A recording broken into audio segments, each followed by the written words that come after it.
Bismillahirrahmanirrahim. Assalamualaikum warahmatullahi wabarakatuh.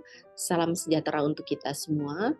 Dalam kesempatan ini saya akan menyampaikan konsep dasar e-learning.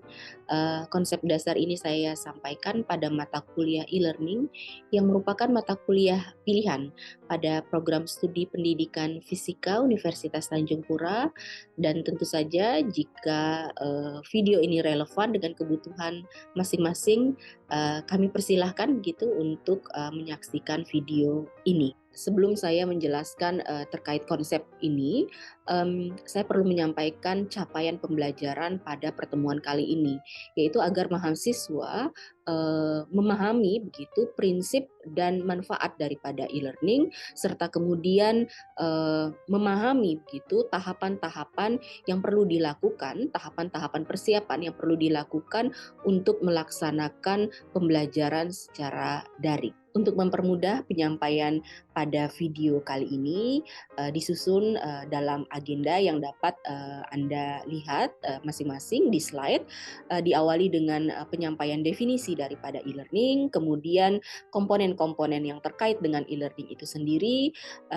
Dalam kesempatan ini juga saya akan menyampaikan Learning Management System atau LMS, dan kemudian perencanaan pembelajaran daring yang akan disampaikan bagaimana tahapan-tahapan yang harus dipersiapkan begitu untuk melakukan sebuah perencanaan pembelajaran daring. Baik, saya akan mulai dengan menyampaikan definisi daripada e-learning. Saya mengangkat dua definisi yang menarik begitu terkait e-learning ini sendiri begitu. Ada dari Kan tahun 2005.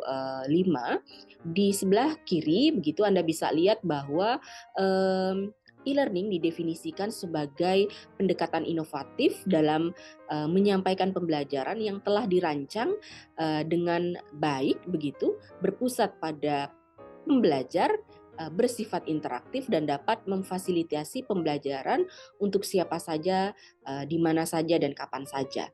Dengan memanfaatkan atribut-atribut dan sumber dari berbagai teknologi digital dengan bahan ajar yang tepat untuk lingkungan belajar yang bersifat terbuka, terdistribusi dan fleksibel begitu. Nah, ada beberapa poin penting yang perlu kita highlight begitu ya dari definisi ini, di mana ternyata e-learning ini merupakan sebuah pendekatan yang harus inovatif begitu. Jadi bagaimana kita menyampaikan sebuah pembelajaran daring secara inovatif dan telah dirancang dengan baik. Jadi tidak bisa insidental begitu ya. Jadi harus terencana, tentu berpusat pada pembelajar ya, student centered learning. Jadi bagaimana kita mengengage begitu mahasiswa dalam pembelajaran daring. Jadi bagaimana membuat mahasiswa menjadi aktif begitu dalam pembelajaran daring yang kita rancang. Dan kemudian dia harus bersifat interaktif dan dapat memfasilitasi pembelajaran itu sendiri. Nah, ini saya kira catatan-catatan penting begitu ya, bagaimana kemudian kita melakukan atau mengimplementasikan pembelajaran daring untuk mahasiswa-mahasiswa atau murid-murid kita kelak begitu. Dan tentu untuk siapa saja, di mana saja dan kapan saja, karena kemudian ini dilakukan secara online begitu, bisa diakses, bisa diulang ya dimanapun dan kapanpun mereka berada gitu. Nah, hal yang lain adalah bahwa e-learning harus mampu memanfaatkan atribut-atribut dan sumber beragam teknologi digital bersama sebagai bahan ajarnya gitu. Jadi kita memanfaatkan seluruh sumber daya berbasis digital gitu untuk memperkaya sumber belajar gitu, dan tentu saja bersifat terbuka, terdistribusi dan fleksibel. Saya kira ini menjadi keyword penting begitu dalam kita mempersiapkan pembelajaran daring yang nantinya akan kita berikan. Nah, kemudian, selanjutnya, definisi yang lain kita bisa lihat di sini, definisi yang lain yang disampaikan oleh Simolek tahun, 2010, di mana e-learning adalah kegiatan atau proses pembelajaran yang sebagian atau seluruhnya dilaksanakan dengan memanfaatkan media elektronik dan atau teknologi informasi sebagai, sarana pengantaran bahan ajar maupun sarana komunikasi dan administrasi pembelajaran. Ada dua hal penting yang menarik perhatian saya begitu di definisi ini, yaitu bahwa e-learning itu dapat dilaksanakan sebagian atau seluruhnya begitu. Ya, jadi kita dapat melaksanakan dia fully online begitu ataupun blended ya. Dan yang menarik hal yang lain yang menarik adalah bahwa terjadi begitu administrasi pembelajaran.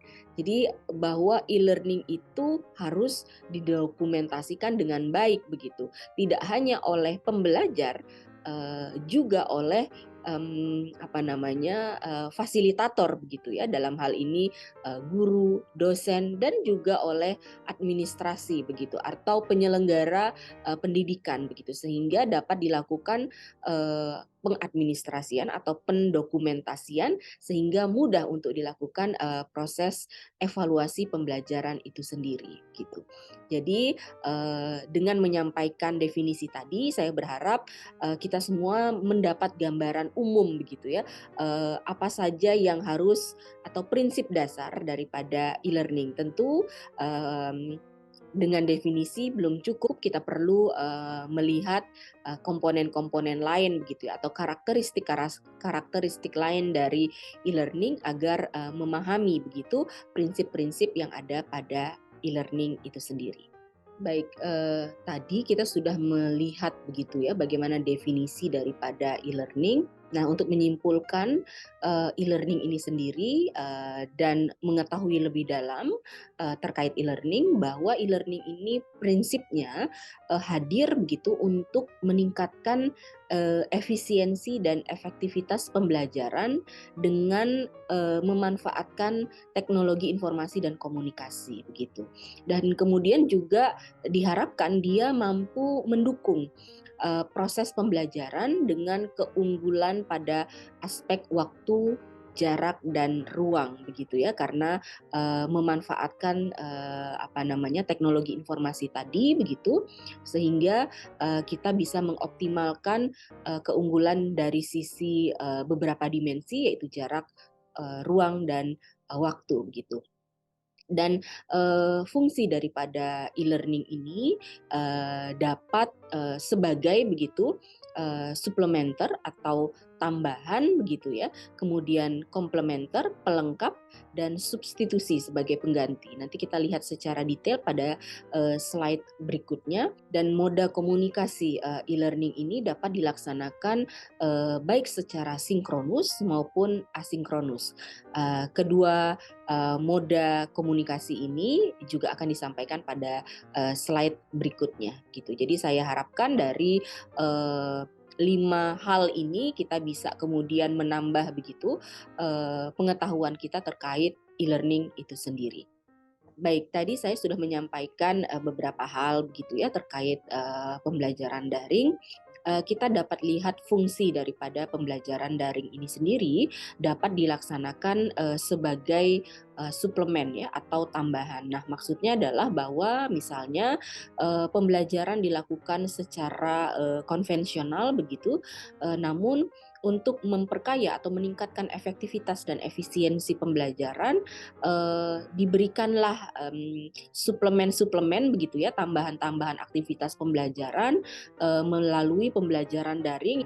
Jadi misalnya adalah bahwa pembelajaran itu kita laksanakan secara blended begitu ya. Jadi ada beberapa pertemuan ditambahkan dengan menggunakan pembelajaran daring ya. Jadi pembelajaran daring di sini kemudian dianggap begitu sebagai tambahan saja dari seluruh rangkaian pembelajaran yang dilakukan begitu, atau dia sebagai pelengkap gitu. Jadi untuk meningkatkan efisiensi dan efektivitas pembelajaran, kemudian di enrich begitu ya, dengan menambahkan beberapa aktivitas pembelajaran seperti tugas, kemudian distribusi sumber-sumber pembelajaran yang lain dengan menggunakan pembelajaran secara daring, atau berfungsi sebagai substitusi atau pengganti, di mana seluruh pertemuan atau seluruh aktivitas pembelajaran itu dilakukan secara daring. Nah, mungkin contohnya pada saat kita sedang mengalami masa pandemi, di mana tidak lagi gitu ya dilakukan secara tatap muka, tetapi seluruh aktivitas pembelajaran dilakukan secara daring, atau contoh-contoh pembelajaran online courses yang memang murni atau didesain sebagai pembelajaran begitu ya, artinya memang basis pembelajarannya adalah pembelajaran secara online. Jadi kita memposisikan begitu sesuai dengan juga mungkin peraturan yang ada gitu. Apakah kita boleh melakukan suplemen dan komplement saja atau salah satunya, atau kita tidak boleh mungkin melakukan substitusi gitu ya pada pembelajaran daring yang akan kita laksanakan gitu kira-kira. Jadi itu based on artinya keputusan apakah kita bisa mengadopsi suplemen atau komplement atau substitusi, itu murni artinya sesuai dengan kebutuhan. Jadi itulah fungsi-fungsi daripada pembelajaran daring yang harus kita pahami ya, agar kita bisa menyesuaikan begitu perencanaan pembelajaran kita. Apakah memang kita hanya butuh suplemen fungsi pembelajaran daringnya hanya butuh sebagai suplemen saja atau komplement saja, atau keduanya suplemen dan komplement, atau pilihan lainnya adalah sebagai substitusi begitu. Baik, tadi sudah disinggung terkait moda komunikasi begitu yang diizinkan gitu ya dalam pembelajaran daring, ada sinkronus dan ada asinkronus. Nah, sinkronus ini adalah proses pembelajaran yang terjadi pada saat yang sama begitu, ketika pengajar sedang mengajar dan siswanya sedang belajar gitu. Jadi misalnya pada saat contohnya kalau pembelajaran konvensional, pada saat mungkin dosennya atau gurunya menyampaikan materi gitu ya, menjelaskan materinya, ada muridnya yang sedang belajar begitu, itu dilakukan secara langsung. Atau pada pembelajaran daring, pada saat tatap maya, misalnya menggunakan web conference atau webinar begitu ya, di mana dosen atau guru menyampaikan atau menjelaskan materinya, dan kemudian mahasiswa atau peserta didik begitu ya tengah mengikuti begitu proses pembelajaran itu sendiri gitu. Nah, ini tidak hanya terbatas pada saat menyampaikan materi, juga chat termasuk ke dalam aktivitas kelas chat, misalnya di pembelajaran daring juga termasuk ke dalam sinkronus. Nah, sementara kebalikannya asinkronus adalah proses pembelajaran yang terjadi pada saat yang tidak bersamaan begitu. Jadi contoh aktivitas-aktivitas kelasnya misalnya diskusi begitu ya, forum diskusi yang dilakukan oleh masing-masing siswa yang tidak dilakukan secara bersamaan begitu, tetapi misalnya diberikan durasi tertentu yang respon-responnya tidak dilakukan secara langsung ya, atau aktivitas kelas yang lain misalnya tugas ya, atau pemberian materi begitu, yang kemudian mahasiswa atau peserta didik dapat membaca begitu di waktu masing-masing yang mereka alokasikan. Begitu kira-kira contoh daripada moda pembelajaran daring baik sinkronus maupun asinkronus. Tadi sudah dibahas begitu tentang prinsip-prinsip dasar ya terkait e-learning. Harapannya kita memahami apa saja yang perlu ada ya, atau hal-hal fundamental begitu terkait e-learning itu sendiri. Nah, jika kita sudah pada pemahaman terkait e-learning sudah baik begitu, dan kemudian kita berada pada tahap ingin melaksanakan e-learning, ingin melaksanakan sistem e-learning, ada beberapa komponen yang harus kita siapkan. Pertama adalah e-learning system.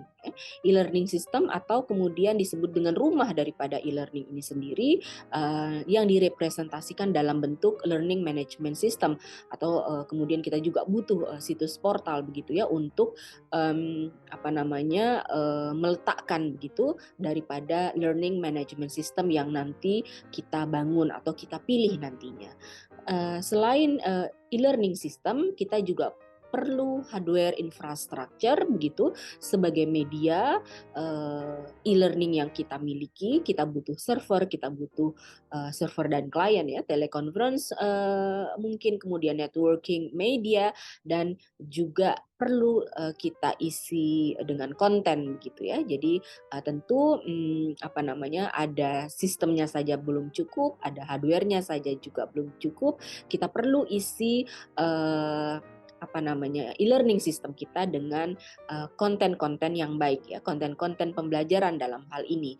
Kita perlu mempersiapkan multimedia based content, kemudian text based content mungkin gitu ya, dan lain sebagainya untuk memperkaya begitu daripada pelaksanaan pembelajaran daring yang akan kita laksanakan. Sebagai informasi tambahan, saya perlu menyampaikan proporsi online begitu ya dalam pemanfaatan TIK dalam pembelajaran di pembelajaran daring ini. Jika kita lihat dalam tabel ini begitu, jika proporsi online yang kita sajikan begitu 0%, kita dapat kategorikan dia sebagai tatap muka tradisional gitu ya. Jadi tatap muka sepenuhnya, pembelajaran dengan bahan ajar cetak ataupun lisan itu dalam kategori pembelajaran tatap muka tradisional atau tipe tatap muka tradisional. Kemudian 1 hingga 29% menggunakan teknologi internet untuk memfasilitasi pola tatap muka, dan mungkin menggunakan LMS atau situs web untuk memposkan bahan ajar dan tugas. Itu masuk ke dalam kategori web enhanced atau pembelajaran yang diperkaya dengan akses internet gitu. Nah, jika 30 ya, jadi dalam kategori 30 hingga 79%, di mana mengkombinasikan cara online dan tatap muka, ada proporsi pengantaran bahan ajar yang online, kemudian dilengkapi dengan diskusi online, dan ada pengurangan frekuensi tatap muka. Kita dapat kategorikan menjadi blended atau hybrid begitu, atau kita bisa kategorikan dia menjadi e-learning gitu.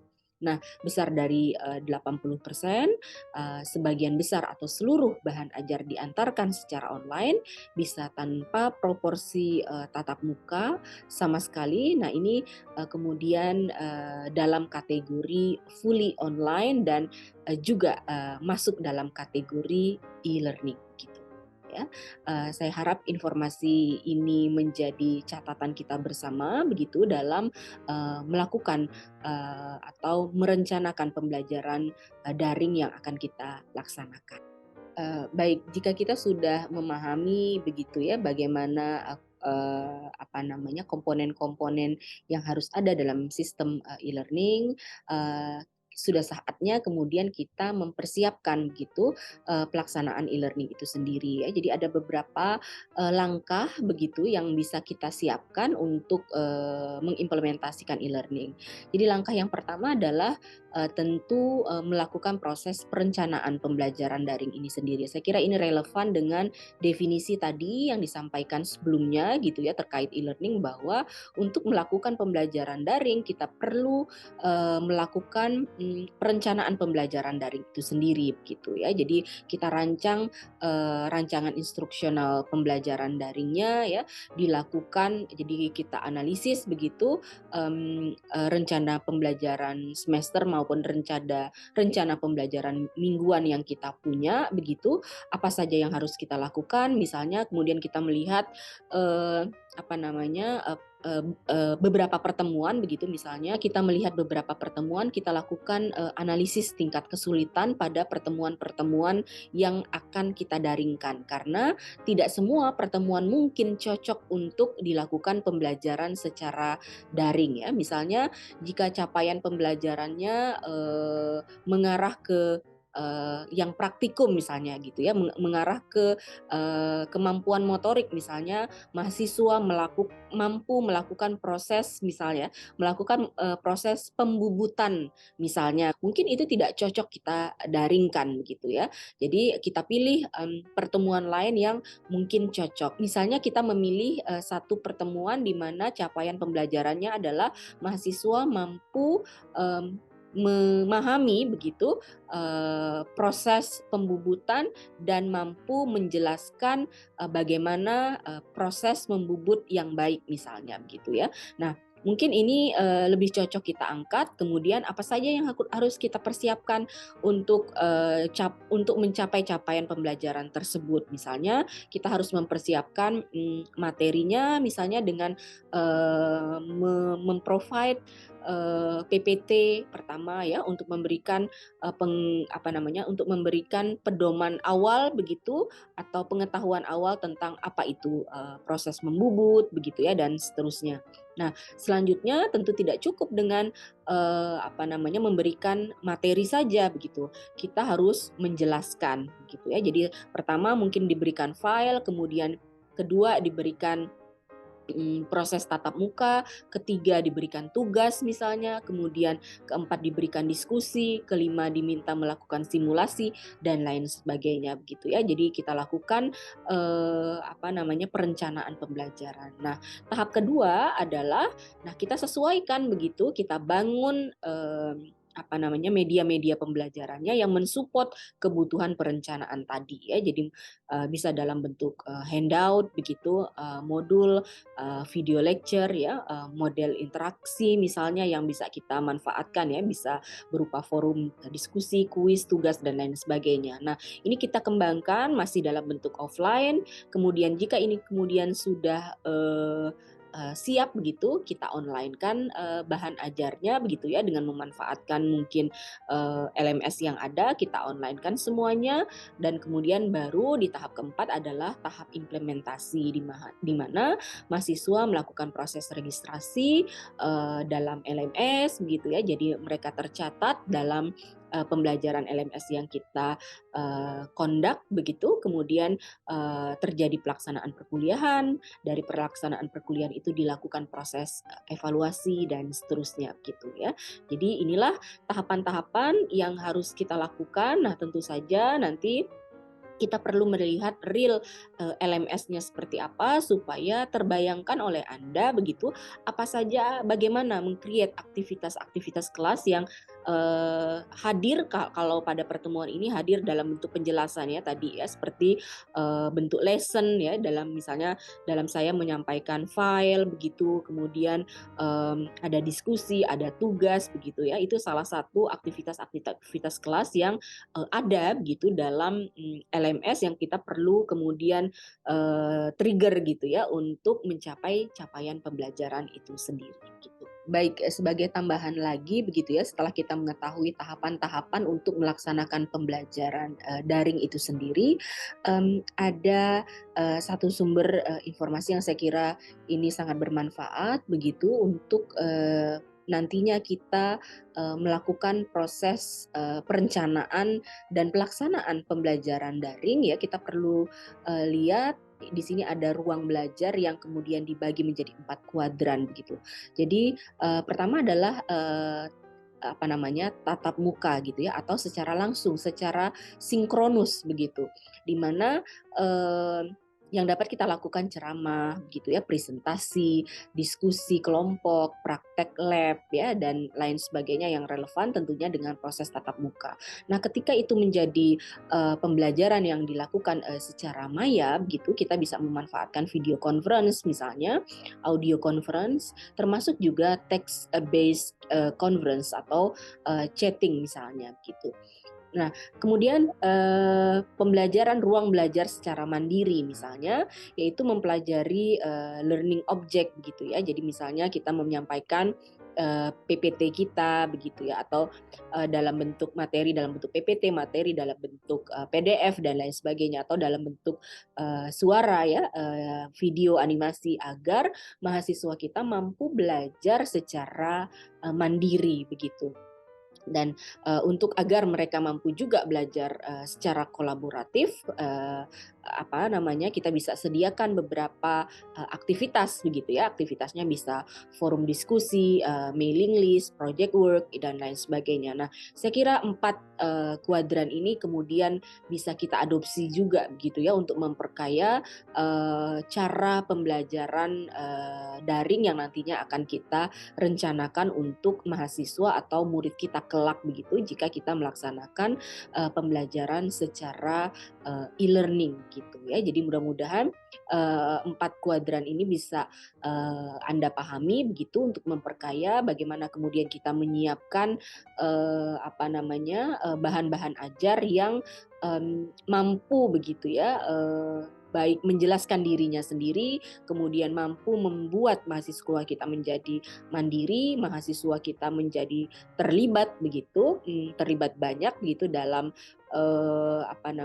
proses pembelajaran dan tentunya mampu mencapai capaian pembelajaran yang sudah sudah dibuat gitu ya, sudah direncanakan sebelumnya ya. Selanjutnya nanti akan saya jelaskan juga terkait standar proses pembelajaran pada slide berikutnya.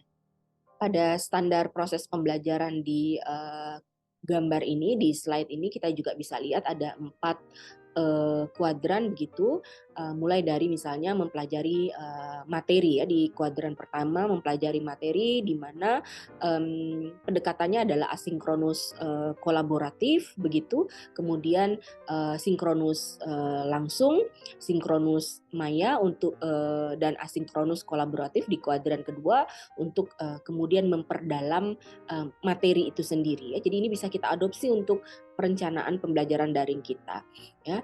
Tentu saja untuk pembelajaran yang konvensional juga dapat kita lakukan ya, tetapi maksudnya terutama untuk pembelajaran daring yang memang mungkin cukup menantang begitu ya proses perencanaan pembelajarannya.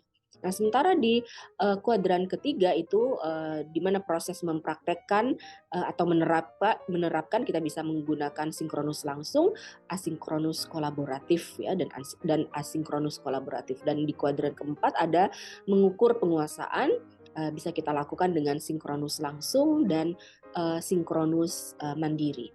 Ya, saya kira ada beberapa hal yang mendasar yang sudah saya sampaikan terkait e-learning pada pembelajaran atau meeting kali ini. Pertama saya tadi setelah menyampaikan definisi ya, terus kemudian juga hal-hal terkait dengan e-learning itu sendiri, kemudian komponen ya, kemudian learning management system secara umum begitu, walaupun memang tidak menyampaikan definisi, Anda bisa lihat definisi LMS yang cukup banyak begitu, tetapi LMS pada pada penjelasan komponen saya sudah sampaikan dia sebagai rumah begitu ya untuk proses pelaksanaan e-learning ini sendiri begitu.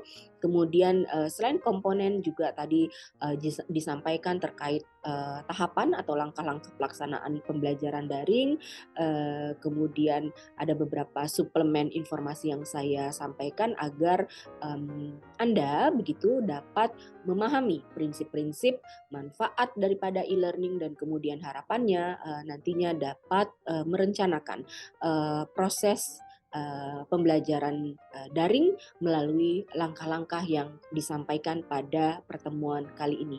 Demikian yang bisa saya sampaikan pada pertemuan kali ini. Jika ada hal-hal yang ingin ditanyakan atau ingin disampaikan, Anda dapat menyampaikannya secara langsung atau dapat mengirimkan email ke saya. Akan saya respon by email begitu terkait pertanyaan-pertanyaan yang diajukan. Demikian, wassalamualaikum warahmatullahi wabarakatuh. Salam sejahtera untuk kita semua. Terima kasih.